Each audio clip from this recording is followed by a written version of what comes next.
In the Imperium of man, justice is not a matter of right or wrong. It is a mechanism of control, a cold, unfeeling system that grinds down every soul beneath it until obedience is all that remains. Across 1,000,000 worlds, the Emperor's law is absolute. It is carved into stone, etched into the minds of the faithful, and enforced by men who no longer remember mercy. To break that law, no matter how small the crime, is to be cast into the machine that never stops turning. Those who have never seen the Adeptus Arbits cannot understand what fear truly is. They are not simple enforcers. They are judgment made flesh. Black armored figures with faces hidden behind glass visors, voices filtered through vox grills that turn every word into a mechanical commandment. When they enter a hive district, the crowds part like water. Mothers pull their children inside, traders shut their stalls, and even the gangers lower their weapons. Everyone knows what follows the Arbits: silence and the smell of burnt flesh. When they find a criminal, there is no trial, no debate, no jury.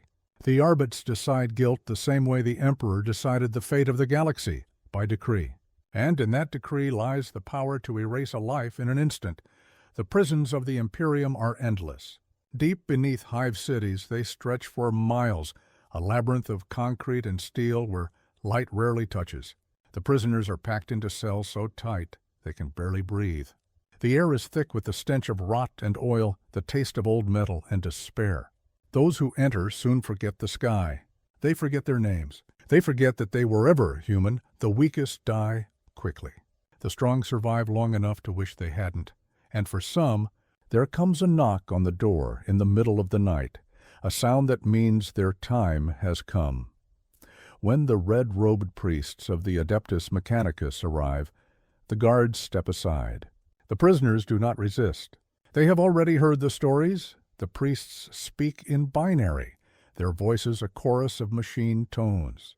They are followed by servo-skulls carrying parchment and tools. The priests scan the prisoners one by one, their mechanical eyes glowing as they assess flesh like a craftsman examines raw material. When they stop in front of a man, they touch a cog iron to his forehead, leaving a small burn that smokes and hisses. That mark is a sentence far worse than death. Once marked, a prisoner does not return to his cell. He is taken below, to the reclamation chambers. Down there, the air changes. It hums. The sound of gears and pistons drowns out all thought. The floor trembles with the rhythm of machines older than any living memory. The priests call it the blessing of the Omnissiah. The prisoners call it the sound of damnation. The condemned are lined up in front of great steel doors. The light above them burns red. No one speaks. No one breathes. And when the doors open, the prisoners see what waits beyond. Rows of operating tables, chains, mechanical arms dangling from the ceiling like spider legs. The walls are covered in prayers written in blood and oil. The air smells of antiseptic and fear. The priests begin to chant. Flesh is failure. Metal is purity. The machine is eternal. One by one, the prisoners are strapped to the tables. They try to scream, but the sound dies in their throats. Sedation is forbidden. Pain is part of the purification. The tech priests slice through muscle and bone with blades that hum with power, their movements as precise as they are merciless. To the Mechanicus, this is not torture. It is ritual. Each cut is a prayer. Each replacement limb, a hymn to the machine god. Hands become tools. Eyes become lenses. Voices become silence. The Arbits believe justice ends here. But for the priests, it is only the beginning. When the work is finished, the bodies are carried to the assembly halls. There, among the glow of sacred forges, the final transformation takes place. Data spines are driven into the skull. Electrodes are fused into the nervous system. The last fragments of human thought are erased by coded liturgy. What rises from the tables is no longer man. It is not even truly alive, a servitor, the perfect worker. The perfect soldier, the perfect slave. It feels no pain. It needs no rest. It obeys without question. In the Imperium, this is mercy. To be spared death and given purpose, even in degradation. But the truth is darker. The servitor is a mirror, the reflection of a civilization that has forgotten what it means to be human. In the streets above, citizens pass them every day. They haul crates, scrub floors, load munitions, their mechanical limbs moving with lifeless precision. No one looks twice. Children learn not to stare. Workers whisper that some of them still dream, that sometimes, when the forges grow quiet, you can hear them mutter the names they used to have. But no one listens for long. In the Imperium, compassion is a dangerous thing. The priests see only efficiency. The Arbits see order restored. The Administratum sees quotas met, and so the process continues, endlessly, relentlessly, without pause or pity. Across a million worlds, the Imperium turns its criminals into living machines because to waste flesh is heresy. To waste pain is inefficiency. And in the grim, cold logic of the 41st millennium, everything must serve the Emperor's design, no matter how much humanity it costs. The cell was a tomb, not a place of punishment. No, punishment required compassion, some intention to teach or correct. This was simpler. It was a storage unit for bodies that had outlived their usefulness, a place to keep the condemned until the machines were ready to take them.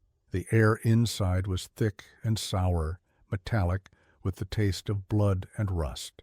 The lights flickered on and off, too dim to see the corners, bright enough to show the stains on the floor. Somewhere deep in the stone below, heavy machinery pulsed like a heartbeat, steady and endless. Days meant nothing here. There were no windows, no sun, no measure of time except the cycles of footsteps and the hiss of doors. Meals arrived as gray paste pushed through the slot in the wall. Sometimes the guards forgot. Sometimes they remembered too well and left a bowl crawling with worms. It made no difference. Hunger was constant, like the dread that soaked into everything. The prisoners did not talk much. The first ones who did had learned quickly that conversation drew attention. The guards didn't like voices. They liked silence. And when they came to enforce it, the walls echoed for hours afterward. In the corner sat a man named Jarek, or at least that was what he'd been called before the Arbites branded him with the mark of guilt. His name meant nothing now.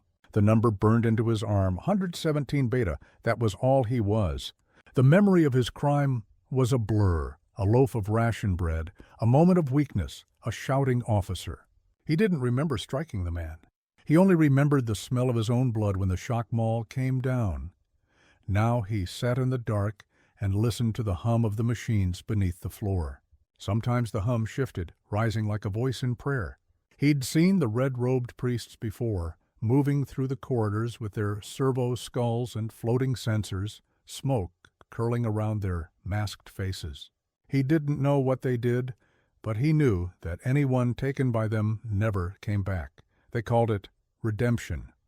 The word echoed like a joke. The door at the end of the corridor opened with a hiss of hydraulics. Boots thudded on the floor. Jarek looked up through the bars and saw them, the Arbites, black-armored and faceless, flanking a figure in crimson robes. The priest's robes were scorched and stained, marked with sigils of the machine god. Thin mechanical limbs extended from his back, each ending in a different tool, a saw, a needle, a branding iron. His head was half metal, half pale skin, his eyes replaced with glowing lenses that clicked as they focused. He stopped in front of the first cell. The prisoner inside tried to back away, pressing himself against the wall. The priest raised one mechadendrite, scanned the man with a beam of red light, and nodded. "Acceptable material," he said, his voice a mixture of flesh and static. The Arbites unlocked the cell. The prisoner screamed once before the baton came down. When he was dragged out limp and bleeding, the others looked away. The priest moved on to the next cell. Jarek lowered his head and whispered a prayer he didn't believe in. The priest stopped at his door. The red light swept over him from head to toe. The priest tilted his head, flesh weak, frame adequate, neural activity stable. Jarek tried to speak, but his throat was too dry. The priest raised a thin metal finger. "Unit acceptable." The cell opened. Hands grabbed him, armored and cold. He didn't fight. He couldn't. They chained his wrists, his ankles, his neck. The chain was attached to a line of others, men and women in rags, marked and trembling. The smell of fear filled the corridor like smoke. They marched through the halls, past cells full of silent faces, toward the elevator shaft that led down. The guards didn't speak. The only sound was the clinking of chains and the faint hiss of the priest's breathing apparatus. The deeper they went, the warmer the air became. The light shifted from white to orange, flickering from the glow of forges below. When the doors opened, Jarek saw the place where the whispers had come from. The forge floor stretched for miles. Platforms of steel and glass hung suspended over pits of molten metal. Conveyor belts carried bodies, living and dead alike, toward the processing machines. The noise was unbearable, the grinding of gears, the chanting of priests, the screams of the newly taken. They were herded into pens like livestock. Metal gates slammed shut behind them. Servo skulls hovered overhead, scanning and recording. A voice boomed from the loudspeakers, calm and mechanical.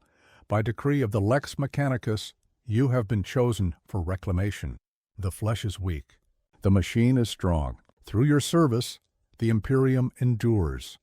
The crowd pressed closer to the walls, clutching at the bars, but there was nowhere to go. Jarek could see the next group being led onto the platforms ahead. He heard the sound of saws, the hiss of welding torches, the prayers of the priests as they worked. Blessed be the hands that shape. Blessed be the circuits that serve. Let the impure be reforged in the image of the machine. The air smelled of oil and blood. The floor was slick with both. When the gate opened, the guards pushed them forward. The prisoners stumbled onto the platform one by one, each surrounded by servo arms. Jarek's legs refused to move. A shove in the back sent him sprawling. A priest approached him, taller than the rest, his robe embroidered with symbols of rank. His voice was almost gentle. "You fear what is to come," he said, "but fear is of the flesh. Soon you will be free of it." Jarek shook his head, but the priest continued, his tone like a sermon. "Do you know what it means to serve the Omnissiah? It is to shed weakness, to become part of something eternal. You were a criminal. Soon you will be more than human. You will be useful." A servo arm gripped Jarek's chin and tilted his face upward. The priest's cold eyes met his. "Rejoice," he said. "Your redemption begins." The arm injected something into his neck, a rush of fire and ice that burned through his veins. His vision blurred. The noise around him faded into a low hum. The last thing he saw before the darkness took him was the ceiling, metal beams lined with skulls, their mouths open in eternal screams. He woke to light, a white glare so bright it cut through his eyelids. His arms were strapped down. His legs, too. He tried to move, but his body felt heavy. Wrong. Shapes moved above him. Priests, servo arms, machines. He could hear them speaking in binary, their voices weaving together in a cold rhythm. Something sharp cut into his chest. He screamed, but no sound came. A metal clamp held his jaw open. Another cut followed, and another. Each slice felt distant, unreal, as if happening to someone else. His blood poured into a trough, carried away by pipes that pulsed with heat. He smelled burning flesh, his own. The priests worked quickly, efficiently. A saw hissed. A limb fell. A mechadendrite injected fluids into his veins. Another grafted metal rods to his bones. Every movement was part of a ritual older than memory. Muscle mass acceptable, one murmured. Neural output strong. Prepare for augmentation. He could feel the implants sliding into him, cold shapes pushing through muscle and bone, clicking into place. Cables entered his spine. Something crawled across his skull, digging into the bone. The pain stopped being pain. It became a noise, an endless roar inside his head. When he opened his eyes again, he was somewhere else. Rows of figures stood around him, motionless, their bodies a mix of flesh and metal. Some still dripped blood. Others were already sealed with steel plates. All stared straight ahead, eyes glowing faint red. The priests moved among them, making adjustments, whispering prayers. One stopped beside Jarek and inserted a data spike into the back of his skull. For a moment, the world disappeared in a flood of light and static. Images flashed in his mind, symbols, commands, sounds that had no meaning. His thoughts fragmented, replaced by something alien. A voice echoed in his skull, flat and mechanical. "Obey." He tried to speak, but his mouth no longer worked. The words came out as static. "Obey." The voice grew louder. His memories shattered, his mother's face, his home, the bread he had stolen, all burned away in a tide of noise. When the priests disconnected the cable, he no longer remembered his name. He no longer remembered why he was there. The Magos stepped forward and examined him. The priest's expression did not change. "Functional," he said. The others echoed the word in unison. They led Jarek forward with the rest of the newly made servitors, down the long metal corridor toward the activation chamber. The walls were covered in inscriptions. "The flesh is weak, the machine is eternal." At the end of the corridor, the gates opened onto a vast factory floor. Hundreds of servitors stood there already, their red eyes glowing in the dark. The air vibrated with power. A signal tone rang out. The servitors moved as one. They marched into the forge, into the light of the fires, their footsteps in perfect rhythm. Jarek walked among them. He felt nothing, not fear, not pain, not thought. Only the hum of electricity in his veins, the pulse of mechanical obedience in his skull. Somewhere, far away, a faint voice still screamed. But it was small now, fading. It called his name. He did not remember what that name was. The machines drowned it out. He marched on. Another cog in the endless engine of the Imperium, and above him, the priests watched and smiled. Another sinner redeemed, one said. Another soul made pure. The others bowed their heads, whispering the same benediction that had been spoken for 10,000 years. Glory to the Omnissiah. Flesh to function, sin to service. Let the weak be remade, the forges thundered. The machines roared, and the screams of the condemned blended with the hymn of steel, disappearing into the rhythm of a world that would never stop. The light in the forge never changed. There was no dawn or dusk, only the steady red glow of molten metal and the flicker of holy fire burning in braziers shaped like skulls. The air smelled of ozone and rust, the taste of iron coating every breath. The noise was constant, gears turning, vents hissing, the mechanical chanting of priests reciting their endless litanies. For the tech priests of the Adeptus Mechanicus, this was worship. For everyone else, it was hell. The condemned arrived in endless convoys, shackled lines of men and women taken from prisons, work camps, and hive gutters.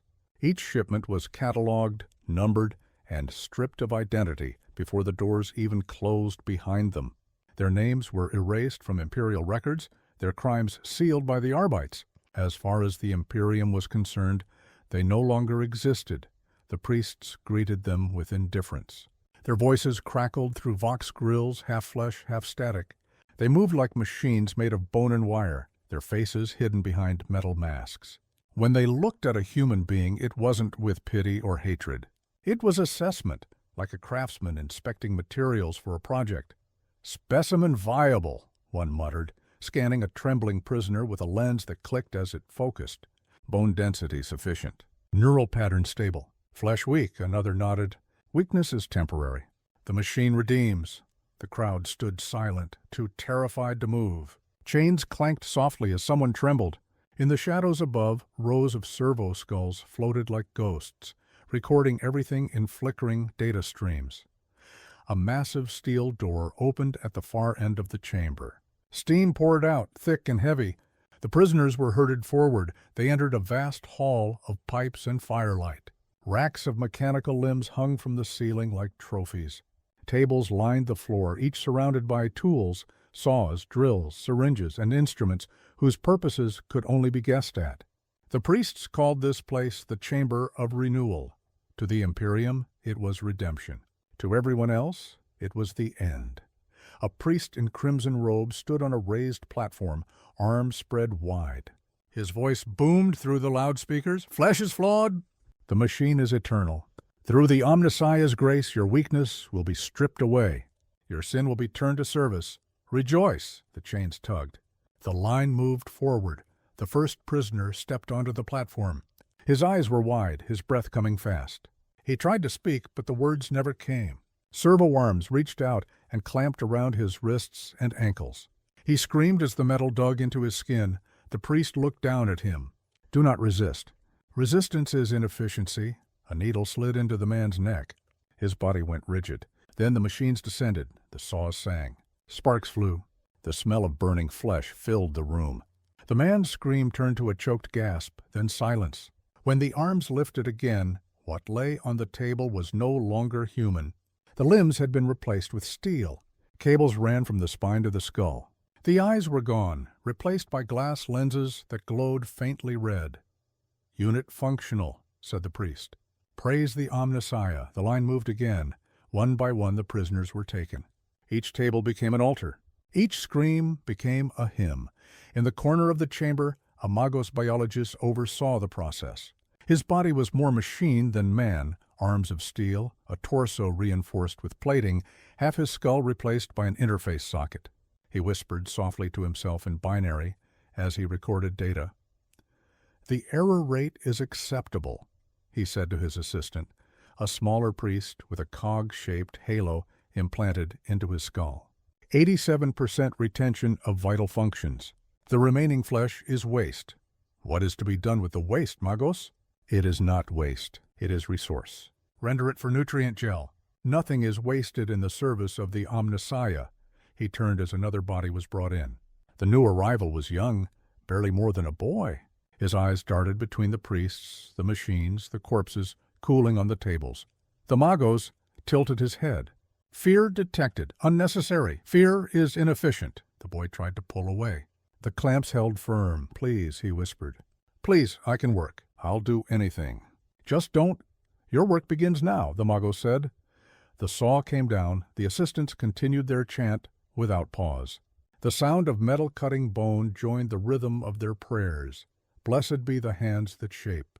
Blessed be the circuits that serve. Flesh shall bow to logic, and logic shall never die." When the procedure was complete, the new servitor lay motionless on the table. The Magos adjusted a dial on its cranial implant.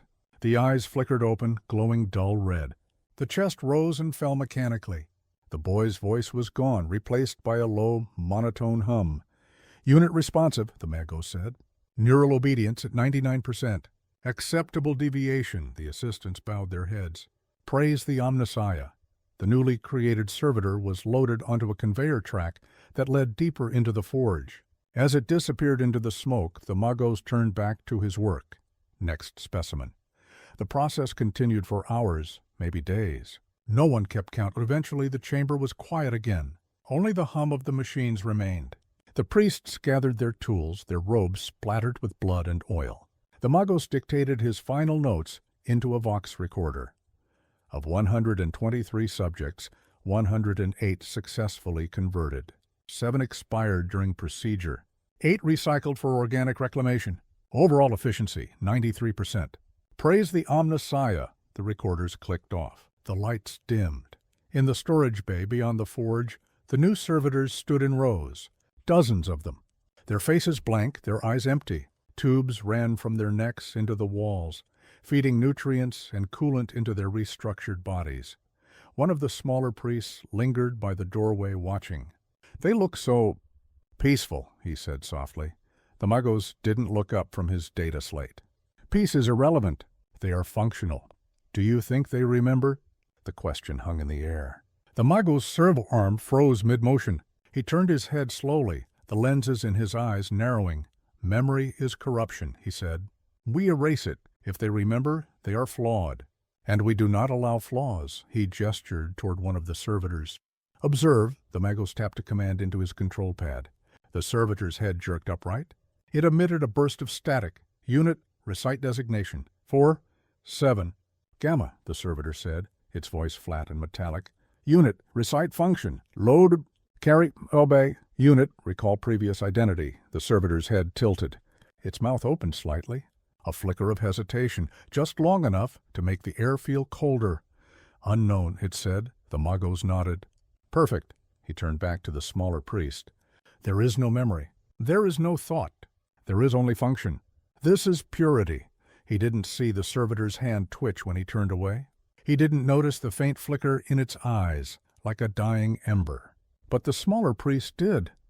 He stared for a moment longer before turning and following the Magos out of the chamber. The door closed behind them with a heavy hiss. The lights dimmed further. The silence stretched. Then, from somewhere deep within the ranks of the motionless servitors, a sound began, a soft, broken hum, like someone trying to remember a song. It rose and fell uneven, almost human. For a moment it seemed as though the whole line of servitors shifted slightly, as if caught by a breeze that wasn't there. Then the sound stopped. The forge remained silent once more. Up above in the command tower, the Magos prepared his report for Mars. He dictated in perfect monotone, "Conversion successful. Efficiency optimal. No anomalies detected." He never heard the faint voice whisper through the Vox network below, buried beneath the hum of the machines. It was small, distorted, broken by static, but still recognizably human. "Please, stop." The data recorders marked it as interference and erased it automatically. The Magos continued his work, unaware that someone, still lived inside the machines he had built. The next shipment of prisoners was already arriving. The priests gathered at their stations, their mechadendrites twitching in anticipation. The forges roared to life again. The cycle would continue as it always did, for in the Imperium of man there is no end. There is only service, and for the condemned, that service never truly stops. The rite of stripping begins the moment the condemned are brought beneath the surface. There are no prayers of comfort, no promises of forgiveness, only the hiss of hydraulics and the echo of chains. The air in the forge tunnels is hot and close, heavy with the scent of blood, oil, and burned flesh. The prisoners march in single file, their bare feet slapping against metal floors that vibrate with the rhythm of the machines. Every sound seems alive down here, the groan of pipes, the whisper of steam, the grinding of gears hidden behind the walls. They are taken to a vast chamber that smells of ozone and incense. Above them, 1,000 servo arms hang from the ceiling, like the limbs of some slumbering beast. Their tips are fitted with drills, needles, saws, and clamps. Each one gleams wetly in the dim red light. The priests of the Adeptus Mechanicus move among them like insects, their red robes brushing against the steel floor, the cog and skull sigil of Mars glinting on their chests. Their bodies are half flesh, half machine, their faces obscured by masks of brass and glass. From their backs sprout mechadendrites tipped with scalpels and syringes that twitch and coil of their own accord.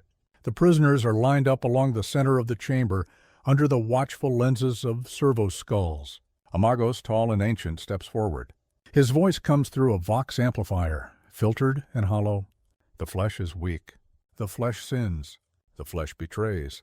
But the machine endures. Let the weak be made strong. Let the unworthy be stripped and reforged. The chanting begins, a low hum that builds into a wall of sound. Dozens of priests join in, their voices blending with the rhythmic hiss of steam vents. The air thrums with static. The smell of sanctified oils and blood fills the lungs.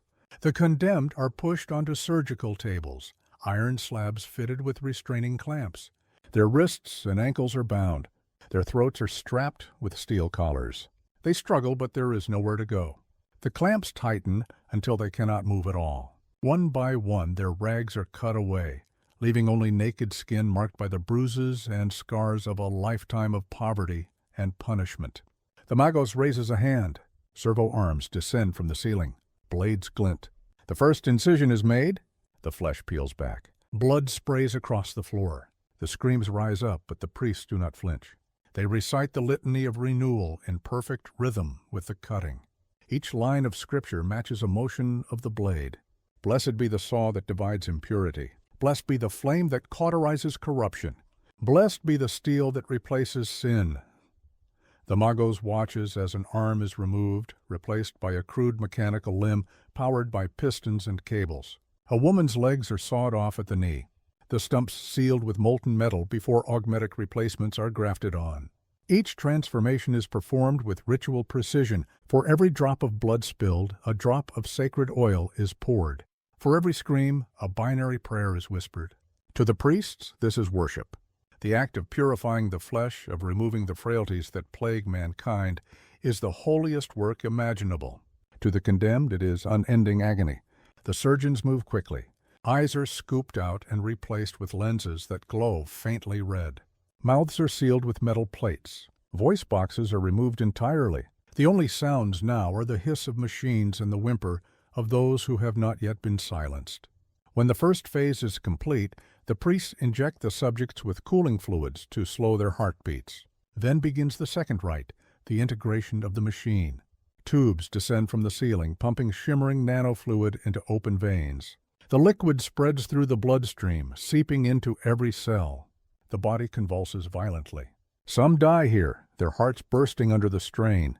The ones who survive stop twitching, their skin taking on a gray pallor, veins outlined in faint metallic sheen. The Magos records data into his cogitator, each observation punctuated by a click of his mechadendrites. Nervi fusion stable. Limb synchronization at 60%. Reject batch 9. The rejects are unstrapped and tossed into a chute that leads to the furnaces below. Nothing is wasted. Their remains will feed the forges. The survivors are moved deeper into the chamber for the final stage, the rite of neural cleansing. Thick cables are plugged into the sockets implanted along their spines. The cables pulse with blue light as data floods into their brains.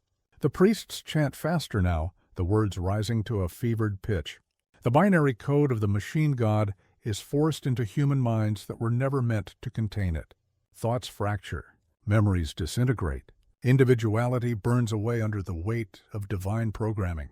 Their eyes roll back. Their bodies spasm once, twice, then go still. When the upload ends, the cables retract. The priests step back to admire their work. A servitor opens its eyes. The glow within them flickers, stabilizes. It breathes once, shallowly, as though confused by the concept. The Magos approaches, entering commands through a datapad attached to his wrist. Unit state designation. The servitor's mouth opens. The voice that comes out is metallic, flat, drained of emotion. 42 Delta. Awaiting directive. Unit, state, purpose. To serve. The Magos nods. Functional, efficient, purified. Around the chamber, dozens more awaken in the same way. Rows of glowing red eyes flicker in the dark, each one synchronized to the same pulse of the machines. The priests bow their heads. Praise be to the Omnissiah, they whisper. The servitors are marched into a long corridor lined with iron skulls. At its end, a massive door opens to reveal an assembly hall filled with endless rows of identical constructs. The air hums with low energy. Conveyor belts carry them toward the loading bays where transports wait to take them to their assignments, factories, battlefields, ships, cathedrals. As they pass beneath the great steel archway, a speaker crackles overhead. The Magos' voice echoes through the hall.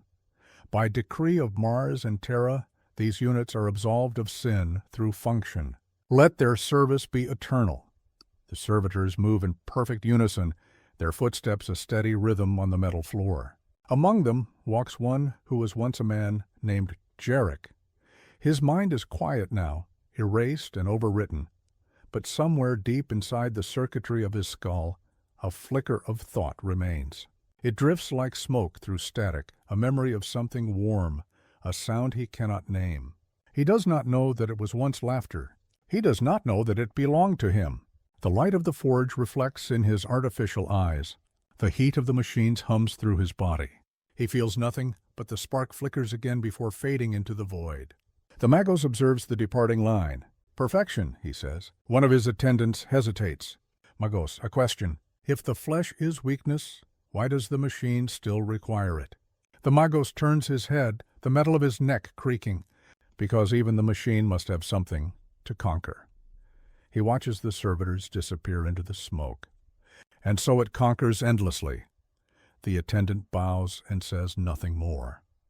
In the forge, the priests begin cleaning their instruments. The floor is scrubbed, the blood washed into the drains. Soon the next group of prisoners will arrive. The cycle will continue. It always does. Above, the hive city trembles under the weight of machinery that never sleeps. Billions live their lives, unaware of what happens beneath their feet. They do not see the furnaces that burn day and night. They do not hear the screams swallowed by the chanting of the Mechanicus. But if they ever stop and listen closely, if they ever stand in the silence between the pounding of the forges, they might hear it, a faint whisper rising through the vents. Not a word, not even a sound one could name. Just the echo of something that once was human, carried upward on the breath of machines. And then it would be gone again, lost beneath the endless hymn of the Imperium's faith in its own cruelty. The rite of stripping never ends. The flesh keeps coming. The machines keep working. The Omnissiah keeps hungering. Because in the Imperium of man there is no such thing as mercy. There is only the transformation of one form of suffering into another. And beneath it all, the forges burn, red and eternal, turning the sins of mankind into the purity of the machine. The mind is the last thing they take. The priests call it the most sacred part of the transformation, the final offering to the Omnissiah. After the flesh has been cut away, after the screams have been silenced, there is still the mind, fragile and defiant, clinging to whatever fragments of humanity it can. That is what must be broken next. The chamber where it happens is deep in the forge's heart. The walls are covered with cables that pulse with dim blue light, like veins carrying lifeblood to a god made of steel. The air is sharp with the smell of ozone, copper, and burnt skin. Rows of chairs line the floor, metal thrones fitted with restraints and neural jacks. Above each throne hangs a cogitator bank humming softly, its screens filled with scrolling strings of machine code that shimmer like prayers. The condemned who survived the rite of stripping are brought here one by one. Their bodies are already half machine, their limbs wrapped in metal, their skin stitched and branded. They are no longer human, but they still think like humans, still remember. The Mechanicus cannot allow that. Thought is corruption. Memory is rebellion. The priests move among them, whispering binary prayers as they attach cables to the sockets along the captives' spines. Each connection sends a ripple through the flesh, a tremor of pain that makes the newly forged limbs twitch. Some still try to speak, but their sealed mouths can only emit muffled, broken sounds. When all are connected, the Magos biologist overseeing the ritual raises his hands. His voice is calm, hollow, carried through vox amplifiers. The flesh has been purified. Now the spirit must be corrected. Begin the upload. A chorus of smaller priests responds in unison. In the name of the Omnissiah, let the mind be silent. Switches are thrown. The chamber hums to life. At first, the prisoners only feel pressure behind their eyes, like something heavy pushing inward. Then the pressure grows, spreading down their spines, their nerves catching fire one by one. The cogitators flicker as streams of data flow into their skulls, waves of binary scripture and obedience protocols written in the pure language of the machine. The process is not gentle. It is not meant to be. Each line of code is a command burned into the neurons. Obey, serve, forget. The human mind fights back at first. Memories flare like dying stars, images of faces, voices, laughter, fear. But the machine code is relentless. It grinds through everything. One man jerks against his restraints, eyes wide, veins bulging beneath metal implants. His mind projects fragments of what's being erased. A child's face, a home under a blue sky, the smell of bread. The image flickers once, twice, then vanishes into static. His eyes go glassy, the Magos nods. Neural purge successful. Prepare for core programming. Another subject screams without sound, as his brain is flooded with a different kind of light. Commands overwrite thoughts. Reflexes are reprogrammed.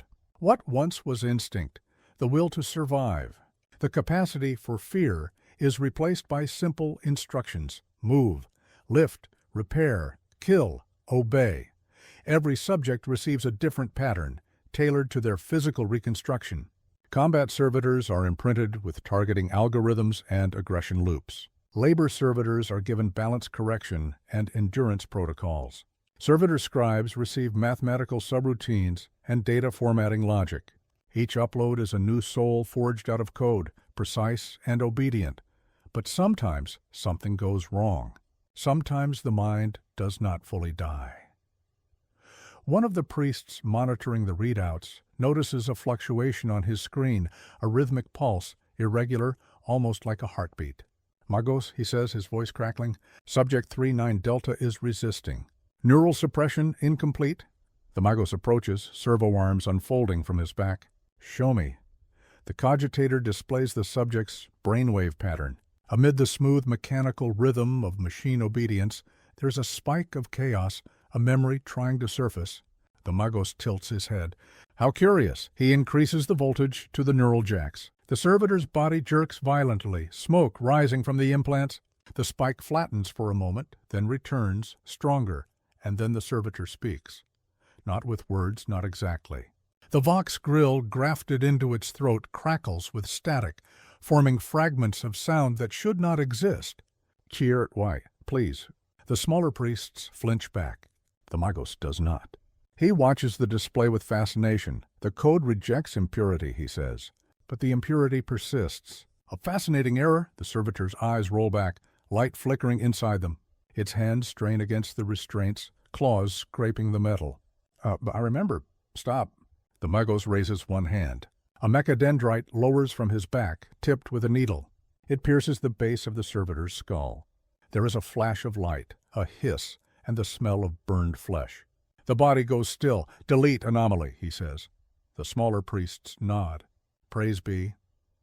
But even as the data is erased from the cogitator logs, one of the screens glitches.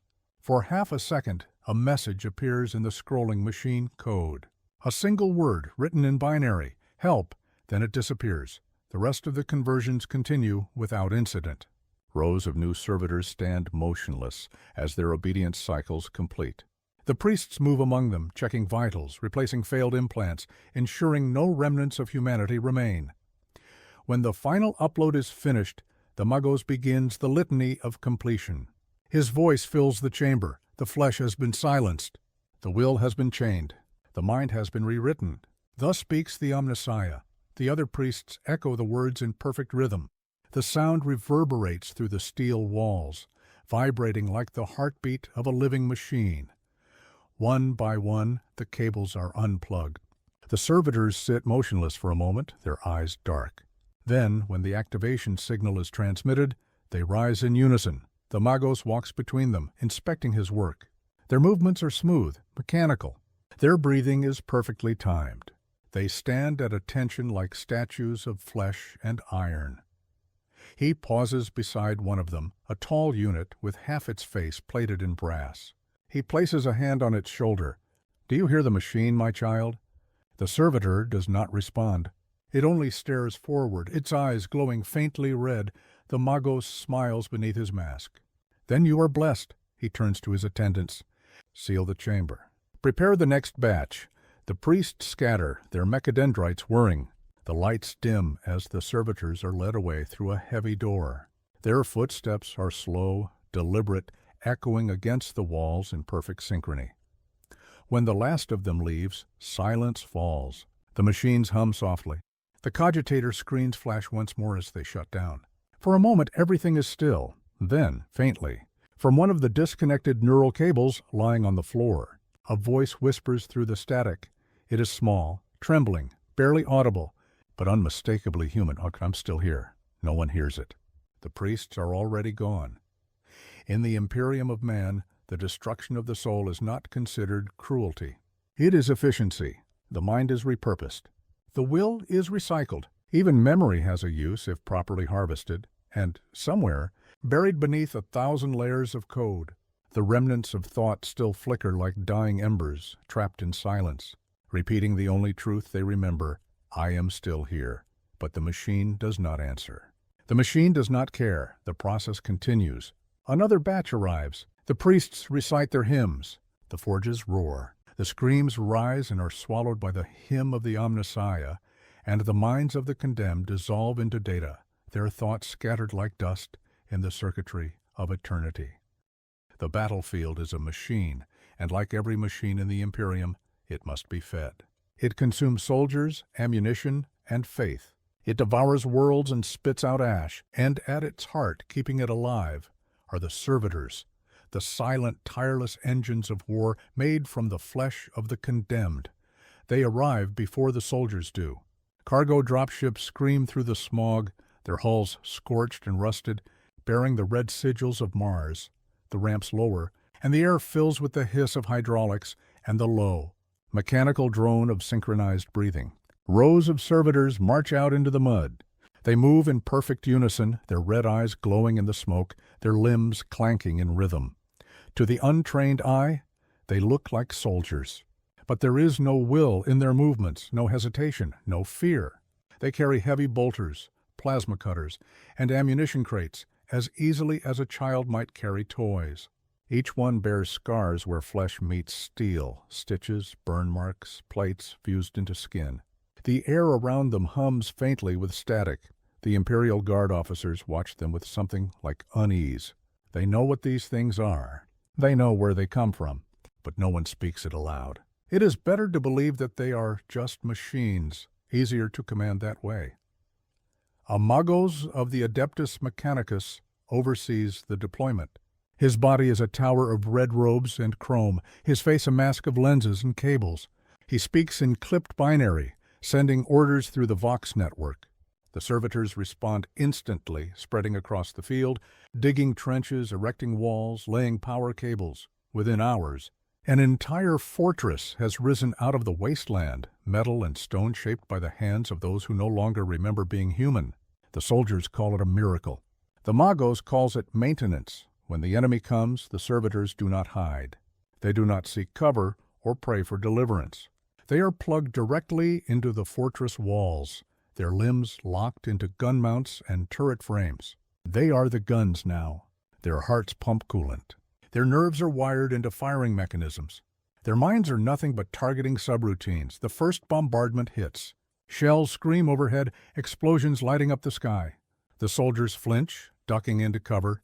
The servitors do not move. They do not need to. They wait. The command signal comes through the Vox.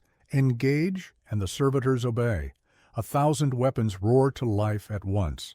The night becomes day under the flash of gunfire. Spent casings rain down like brass snow. The servitors' torsos shudder with each recoil, but they do not falter.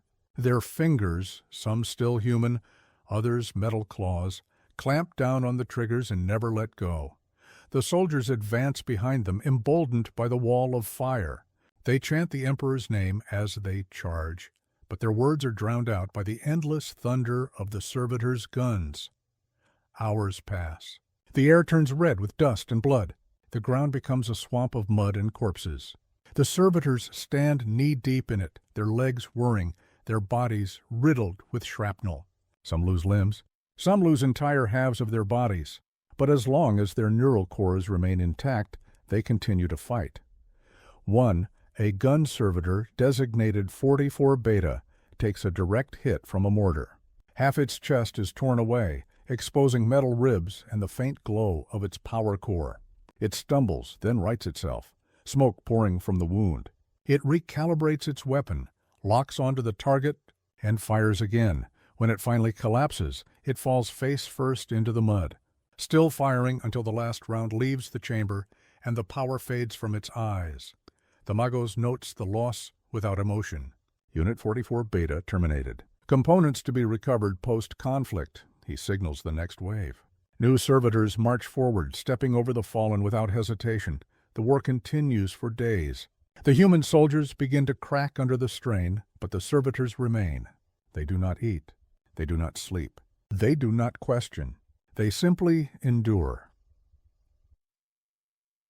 At night, when the firing stops and the sky burns with distant bombardment, the soldiers huddle around their fires. They drink from ration flasks, their hands shaking. Nearby, the servitors stand in the dark, motionless, their red eyes glowing faintly. Some of them still leak oil that smells like blood. One young guardsman, barely 17, watches a servitor from across the trench. It stands perfectly still, its weapon held across its chest. In the flicker of the firelight, he thinks he sees it twitch, its head tilting slightly, as though listening to something. He leans closer. "You still in there?" he whispers. "Do you even know what you're doing?" The servitor doesn't answer. It can't. But the soldier swears he hears a faint sound beneath the hum of its machinery, a noise like breathing, or maybe a sob. He looks away quickly. "Emperor, protect us," he mutters, though he's no longer sure who he's praying for. The next morning, the battle resumes. The servitors lead the charge, advancing through the smoke in perfect lines. They carry heavy shields and plasma cutters, moving through enemy fire as if it were nothing. Their bodies are torn apart by bullets, their mechanical limbs ripped off, but still they crawl forward. The soldiers follow behind, stepping over their broken forms. When victory finally comes, there is no celebration. The field is littered with corpses, human and mechanical alike. The Magos walks among the wreckage, recording data into his cogitator. He pauses beside a half-destroyed servitor, its head barely attached, one eye flickering weakly. He kneels, places a hand on its skull. "You have served well," he says, voice flat, reverent. "The Omnissiah accepts your labor." The servitor's vox grill crackles.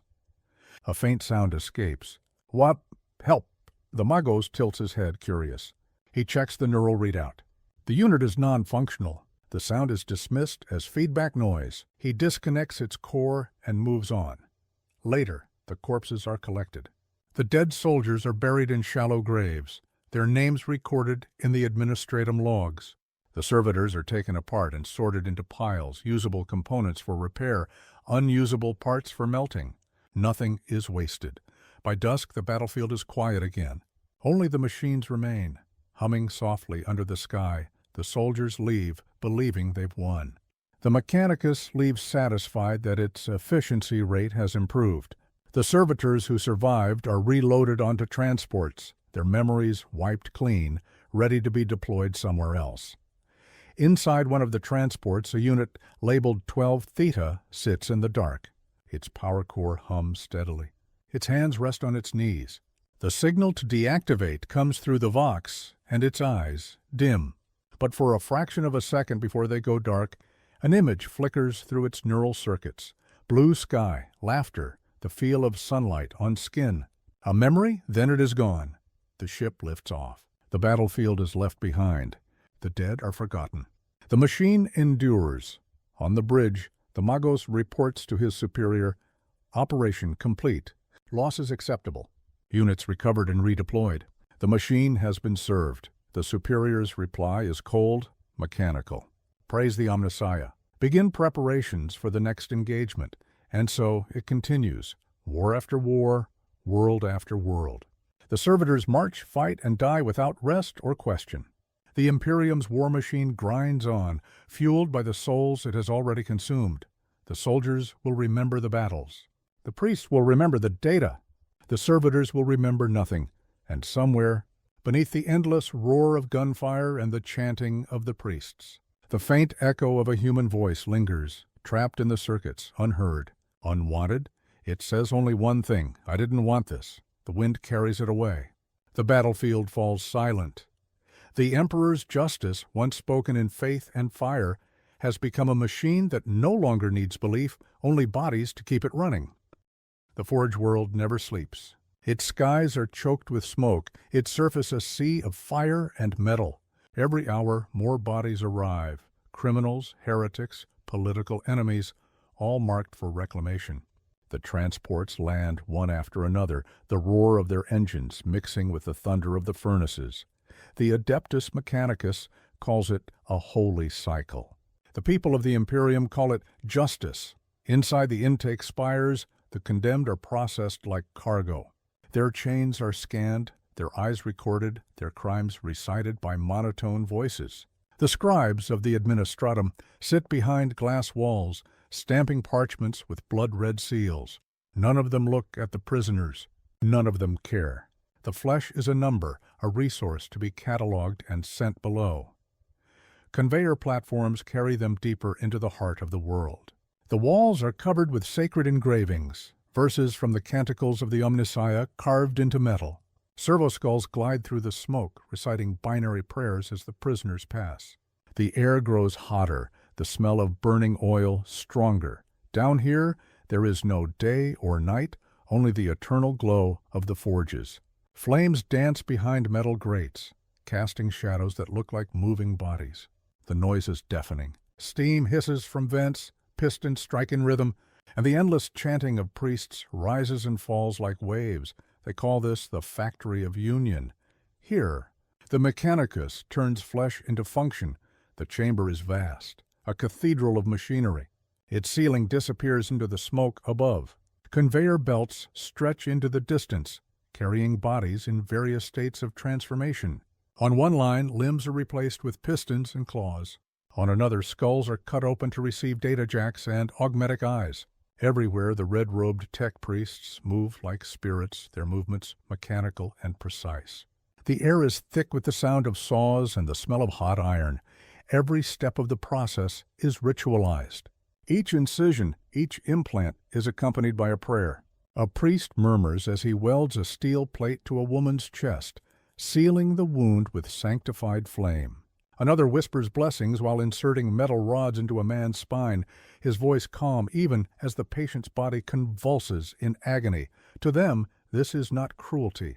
It is faith. In the corner, a Magus Dominus oversees the work. His body is a mass of cables and metal limbs, his face replaced by a mask of polished brass. He speaks through a vox grill that makes every word sound like a machine reciting scripture. Let the flesh be remade. Let the machine purify. Let weakness be converted to purpose. His attendants record each conversion on data slates. The numbers rise with every passing hour. The efficiency rate must be maintained. The Magos does not see people here. He sees equations. When the bodies are finished, they are moved to the temple of completion. It is a hall built like a shrine, lit by torches that burn with green plasma. Rows of inactive servitors stand like statues, their heads bowed, their eyes dark. Cables run from the ceiling into the ports at the base of their skulls. The floor trembles as the generators power up. The priests gather around them, forming a circle. Their chanting begins low and rises until it fills the hall. Blessed is the machine that never sleeps. Blessed is the code that never lies. Blessed is the flesh that serves. At the center of the circle, the Magos raises a long metal staff crowned with the symbol of the Omnissiah, a half-gear, half-skull. The servo arms on his back extend, each tipped with a different tool.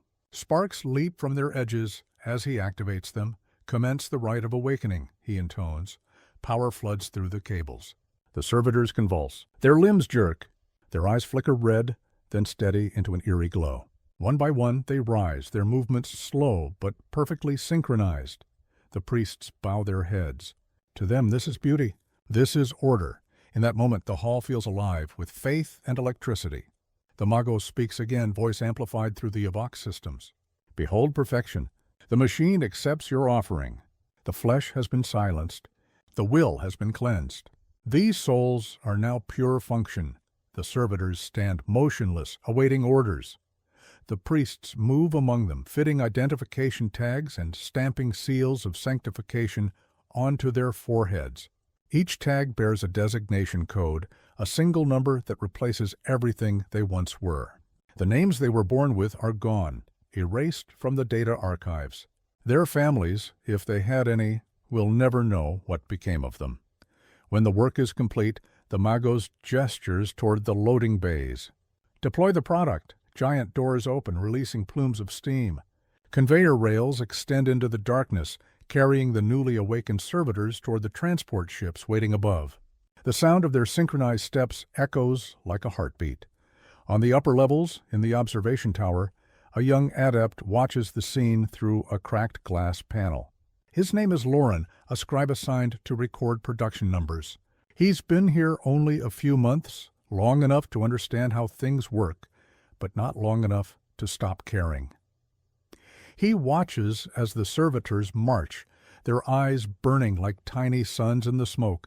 His hands tremble on the data slate. Magos, he says quietly, do they ever feel anything? The Magos turns toward him, the gears in his neck clicking softly. Feeling his inefficiency. Emotion serves no purpose, but they were human once. The Magos' lenses focus on him, glowing faintly.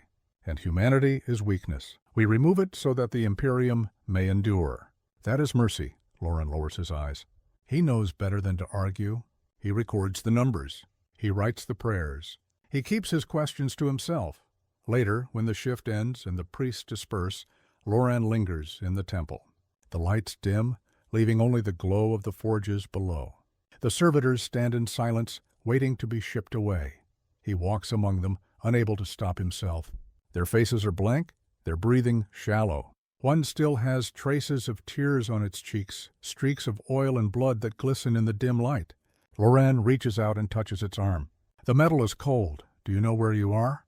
He whispers. The servitor doesn't answer. Its eyes stare forward, unblinking. He takes a step back. The floor vibrates as the loading clamps engage. The servitors begin to move again, marching in perfect lines toward the waiting transports. Loran watches until the last one disappears into the smoke. Then he looks up at the statue of the Omnissiah towering above the altar, half human, half machine, its eyes carved from glass and light. He wonders if the God they serve can even hear them anymore. The next day, more transports will arrive. More prisoners will be processed. The numbers will rise again, and the factories of flesh and steel will continue their sacred work, turning sin into machinery, suffering into order. The priests will chant. The forges will burn. The servitors will march. And somewhere, beneath the endless hymns of devotion, the faintest whisper will echo through the walls, soft, broken, almost human. I'm still here. But the priests will never hear it. The machine drowns out everything. The priests of the Adeptus Mechanicus deny that servitors can think. They insist the process erases everything, memory, emotion, spirit. They call what's left purified obedience, a sacred silence within the flesh. But silence doesn't mean absence. And in the endless forges of the Imperium, where metal meets blood and prayers sound like screams, the silence sometimes talks back. It begins as static, faint, rhythmic, like the whisper of a dying machine. The priests dismiss it as interference, feedback from overworked Vox circuits. But the tech adepts who work the night shifts know better. They say the servitors talk when the forges go quiet. Not in words, not even in code, just murmurs, fragments of thought leaking through circuits that should be empty. On the forge world of Bellis Arc, they call it the Echo. At first, it was just one servitor, deep in the labor pits where the heat never drops below boiling. A maintenance unit designation 77 Omicron. Its job was simple: monitor coolant levels, clear blockages, report malfunctions. It had done so for decades without error, until one night it began repeating the same sound through its Vox grill. Re, me, brr. The overseers thought it was a glitch. They purged the memory core and reset the unit. But when it powered back on, the sound returned. Clearer this time. Remember? They dismantled it the next day. 2 weeks later, 5 more servitors across the factory began producing identical feedback tones, each cycling through the same pattern. When converted to binary, it spelled a single word: remember. The Magos overseeing Bellis Arc, an ancient figure named Hestus IX, ordered a full diagnostic sweep. The priests examined every cogitator, every data node, every machine spirit shrine. Nothing, no corruption, no malfunction. The factory was perfect, at least by Mechanicus standards, but the voices spread. Soon, servitors across the entire complex began to glitch. Some stopped mid-task, turning their heads as if listening to something. Others emitted long, low droning sounds that resonated through the metal halls. A few even moved without command, walking in slow, aimless circles until their handlers deactivated them. The priests blamed warp interference. The soldiers blamed heresy. The workers just called it the haunting. Magos Hestus refused to believe it. Machines do not dream, he said. The mind that serves has been sanctified. Anything else is noise. He doubled the work quotas, pushing the surviving servitors harder. But the noise didn't stop. It grew louder. One night, during a routine inspection, the factory's main data spine began broadcasting unauthorized Vox signals. At first it was static, then layered beneath it. A chorus of voices, thousands of them, faint but human. Please, stop. It burns. I see you. I'm still here. Every priest on duty froze. The sound echoed through the metal halls for 17 minutes before the entire system crashed. The lights died. The machines went silent. When they came back online, the factory's central control unit displayed a new message. The flesh remembers. The Mechanicus purged every data record from that night. The Magos ordered an immediate exorcism of the forge. Skitari units marched through the corridors, chanting the canticles of iron while tech priests anointed the walls with sacred oils. They dismantled every servitor showing signs of corruption. Thousands were melted down in the furnaces. They said it was done. They said the machine was pure again, but those who worked the night shifts swore the voices never left. Sometimes, when the forges went dark and the flames died low, they would hear whispers through the vents. Sometimes the lights would flicker, and for a moment the servitors' red eyes would glow brighter. as if they were watching. One adept, a young woman named Illyra, kept a secret record of the phenomenon. She wrote that the voices seemed to react to emotion. The more fear or anger in the room, the louder they became. She noticed something else, too. Some servitors twitched when she said their old names aloud. She had no proof, of course, just intuition, and the faint trembling in her chest when she looked at them too long. But in her private notes she wrote, "They are not empty. They are trapped." Her notes were discovered by her superior 2 weeks later. She was declared heretica technis and sentenced to reprocessing. When her time came, she didn't scream as they strapped her to the conversion table. She only whispered, "Remember me," before the needle went into her neck. Weeks later, a new servitor appeared on the production lines. Designation 12 Iota, it performed perfectly. Efficient, obedient, silent, except sometimes when the night shift fell quiet, it would stop moving. Its head would tilt slightly toward the ceiling, and faintly, beneath the hum of machinery, it would whisper, "Remember me." The priests of Belisark never spoke of it again, but across the stars on other Forge worlds, similar things began to happen. At first, isolated incidents, a gun servitor that refused to fire, a labor unit that carved words into the walls with its claws. Then entire manufactorums reporting strange data, echoes in their machine spirit hymns. Always the same message, repeating through static, through vox, through the hum of the forges. The flesh remembers. Mars itself issued a decree forbidding all discussion of servitor resonance phenomena. Those who asked questions disappeared. Those who recorded data found their files erased, but silence cannot erase what has already been heard. In the deepest forges, where the heat is unbearable and the machines sing louder than any prayer, tech priests still catch glimpses of movement in the corner of their lenses, shapes standing among the servitors, outlines that shouldn't exist. Some say they are machine spirits manifesting. Others whisper that they are the souls of the condemned, still bound to their bodies, trapped in an eternity of service. Whatever the truth, the Mechanicus pretends not to see. The forges must run, the Imperium must endure, and somewhere, within the walls, the echoes continue. Remember, remember, remember. Each word fainter than the last, but never truly gone. The Magos who once declared the machines pure now sleeps fitfully, haunted by the sound. He dreams of endless corridors lined with motionless bodies. In his dreams, their eyes glow red, and they turn toward him, whispering in perfect unison, "You made us." He wakes drenched in oil and sweat, the sound of the forges still roaring outside his quarters. He tries to pray, but his voice shakes. For the first time in centuries, he wonders if the machine god is listening, or if something else is. The next day, he orders the construction of a new sublevel beneath the main forge. He calls it the Vault of Silence. It is built to store defective servitors, but even there, in the deepest dark, the echoes never stop. The priests above hear them through the vents at night, faint mechanical murmurs. The words always the same. The flesh remembers. And sometimes, when the power flickers, the statues of the Omnissiah seem to smile. In the deepest levels of the forge, where even the priests fear to tread, the world hums with the sound of machines that have never been turned off. They are older than memory, older than the Imperium itself. They run because they must, and no one alive remembers who first built them. Their purpose, long ago, was clear: to process, to transform, to make the weak useful. Now they continue out of habit, an unending loop of creation and destruction. This place has no name. The priests call it the Foundry of Silence. The prisoners who are taken here never return. Every day, cargo lifts descend from the upper spires, carrying their human freight, murderers, heretics, thieves, vagrants, anyone the Imperium no longer has a place for. When the gates open, they are met with heat that burns the lungs and light that blinds the eyes.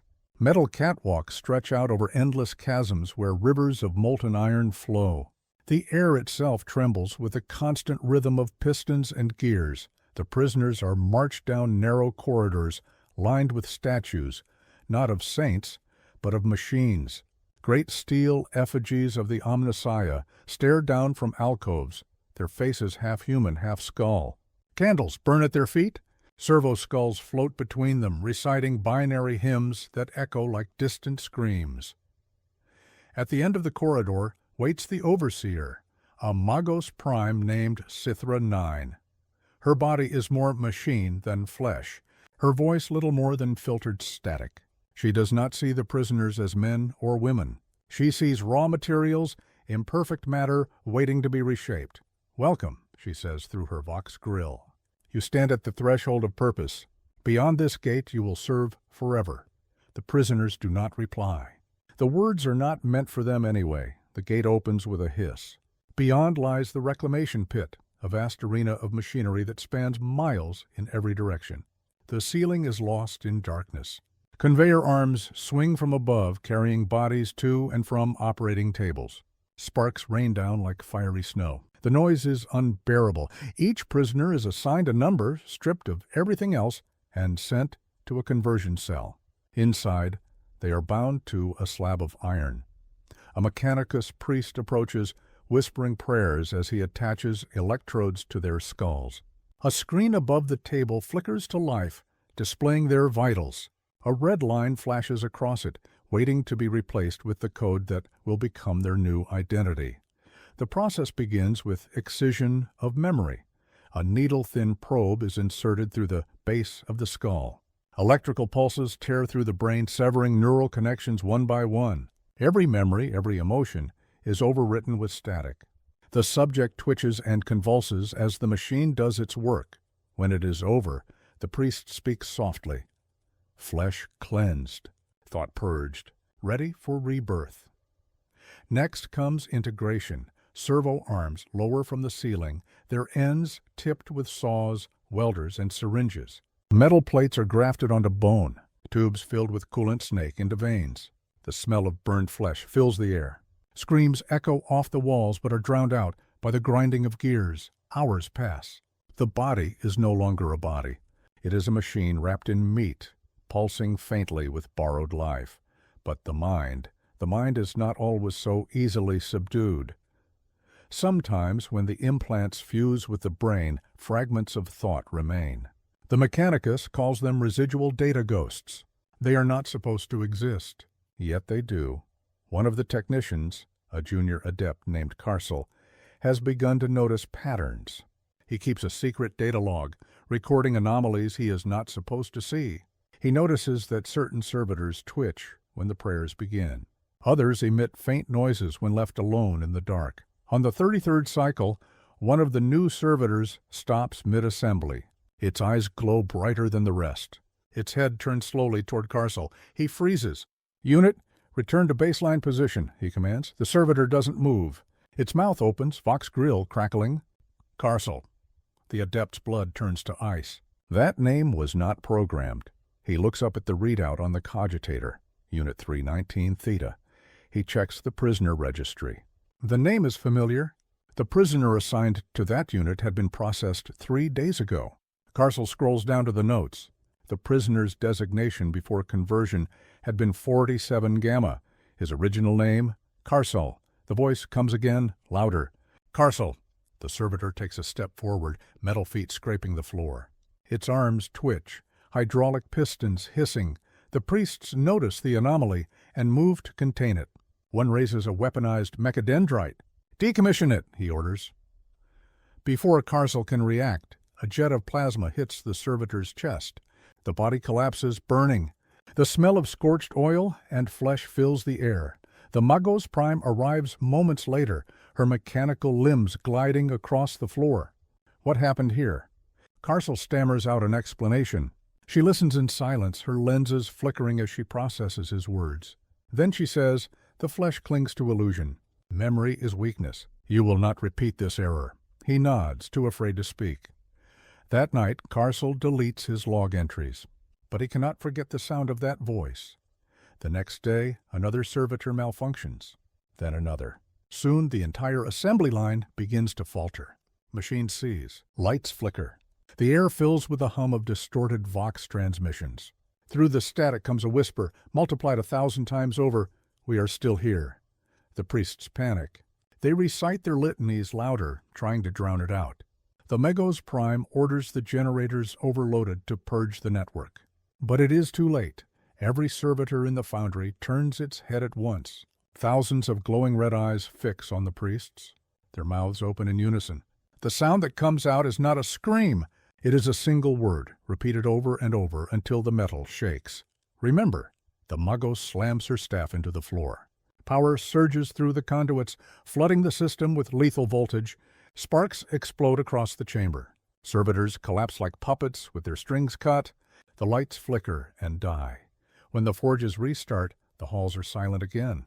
The servitors stand motionless, blank, their memories purged once more. The records show no anomalies. The priests pretend nothing happened. But in the quiet hours of the cycle, when the Magos Prime retires to her sanctum, she dreams. She dreams of red eyes watching from the dark, of voices whispering her name, and somewhere in the foundry below, deep in the endless dark, one servitor moves when it shouldn't. Its eyes flicker. Its vox grill crackles softly. "Carcel," it whispers, then it goes still again. The next day, the production numbers are higher than ever. The Mechanicus calls it proof of divine favor. No one dares to wonder what the Omnissiah thinks of the souls that cry out from within his machines. The priests continue their chants. The factories burn. The condemned keep coming. The process endures. Because in the Imperium of man there is no sin that cannot be sanctified, so long as the machine keeps turning. Above the smog and fire of the forge world, the sky is nothing but ash. The sun is a dim red smear behind clouds of smoke. The air is poison. The people who live here never look up. There is nothing above them worth seeing. Everything worth anything happens below. In the furnaces, in the factories, in the endless labyrinths of steel that chew through flesh and faith alike. Deep in those tunnels, under miles of rust and blood, the final chamber of the reclamation complex hums like a living heart. Here the process ends. Here the last fragments of humanity are stripped away. The priests call it the Hall of Stillness. Those who work here call it the tomb. The newly made servitors arrive in silence, carried on conveyor lines that move without sound. Their bodies gleam wetly under red light. Their eyes burn dull and steady. They have already been broken, rebuilt, erased. There is nothing left to purge, only the final calibration. The chamber is vast. Thousands of inactive servitors stand in ranks, stretching into the darkness. The walls are covered in holy sigils etched into brass. Incense burns from mechanical censers, filling the air with the scent of burnt oil and iron. At the center of the room, a Magos Dominus stands upon a raised platform, surrounded by a circle of priests. His robes hang heavy with soot and grease. Dozens of mechadendrites coil behind him like a nest of serpents. He raises a staff crowned with the half-gear, half-skull of the Omnissiah. His voice cuts through the hum of the machines, sharp and cold. By the grace of the machine god, the weak are redeemed. The sinful are purified. The flesh that failed now serves. Let all impurities be silenced. The priests echo him in binary chant. The sound fills the air like a swarm of insects. The Magos gestures to the main control console. Acolytes begin the final synchronization sequence. Power surges through the cables embedded in the floor. The servitors twitch, their limbs locking into perfect alignment. Their eyes flicker in unison, red lights blinking like dying stars. Activate the final code, the Magos commands. The lead adept enters the sequence. Across the chamber, data spires hum to life. Lines of code spill across hollow screens. Sacred machine script, the last instructions that will make obedience eternal. The servitors' breathing slows. Their heartbeats sink to the rhythm of the forge's great engine. Their thoughts, what little remain, fade beneath the flood of commands. And yet, in the static of the Vox network, something stirs. A single corrupted data string appears on the primary cogitator. It flickers, vanishes, and returns. Not machine code this time, but words. Crude human words. Stop, the adept frowns. Magos, an error in the synchronization. Correct it, he tries. The code resists deletion. Another word appears. Why? The Magos freezes. The priests stop chanting. The only sound is the hum of the power lines. A third word appears. Pain. The Magos slams his staff down. Purge it! The adept obeys, flooding the system with cleansing data. The screen clears. The code stabilizes. For a moment, the silence returns. Then, from somewhere deep in the chamber, a voice speaks. It is not loud. It is not even clear. It is a whisper, metallic, distorted, but unmistakably human. Please, stop. The Magos' eyes widen. Who said that? Another voice joins it, then another. Soon the entire hall is filled with a chorus of whispers, soft at first, then rising, overlapping. Thousands of servitors all speaking at once. Their words fragment and twist, a mixture of human language and binary code. It hurts. Cold. Help. Remember. The lights flicker. The priests back away from their consoles, chanting frantic litanies. The Magos shouts for the emergency shutdown, but the commands are ignored. The servitors keep speaking. Their voices merge into one sound. Not screaming, not even pleading. Just a low, sorrowful hum that vibrates through the steel like the breath of a dying god. For a moment, every machine in the complex stops. The furnaces go silent. The pistons freeze mid-motion. Even the power core's pulse stutters. Then, one by one, the servitors begin to move. They do not attack. They do not rage. They simply turn their heads toward the Magos. Tens of thousands of glowing red eyes fix on him. He feels the weight of it pressing down on his chest. He drops to his knees, whispering a prayer he cannot finish. The nearest servitor takes a step forward. Its movements are slow, unsteady. Its mouth opens, and a single voice emerges. Not a machine's, not quite a man's. Do you hear us? The Magos stares up at it, trembling. You are not supposed to speak. Do you hear us? The voice repeats, louder this time. Behind it, more servitors begin to move. They step off their platforms, chains dragging, limbs creaking. Their eyes blaze brighter. The Magos slams his staff to the floor again. I am your master. You are nothing but flesh and steel. The servitor tilts its head. For a moment it almost looks curious. Then softly, then why do we remember? The Magos opens his mouth, but no sound comes. He looks around wildly, seeking help, but his priests have fled. Only the machines remain, and the voices. They fill the hall now, echoing through the steel, through the walls, through the power lines that run to every corner of the forge. We remember. We remember. We remember. The Magos raises his staff one last time. Purify, he screams. Purify in the name of the Omnissiah. He triggers the overload. White light fills the chamber. The heat is blinding. Circuits melt, cables burn, and the servitors collapse where they stand. The explosion rips through the foundry, shaking the ground for miles. When the smoke clears, nothing moves. The Hall of Stillness lives up to its name once more. Hours later, recovery teams descend into the ruins. They find the Magos' body fused with his staff, his metal limbs welded to the floor. Around him, thousands of inert servitors lie in perfect rows, their eyes dark. The Mechanicus calls it a power failure. They rebuild the foundry within a month. Production resumes at twice the speed, but those who work in the new hall say the air is different now. The machines sound wrong. Sometimes the lights dim for no reason, and the servitors pause mid-motion, as if listening. And if you stand very still, beneath the chanting and the hum of the engines, you can almost hear it, a whisper traveling through the pipes.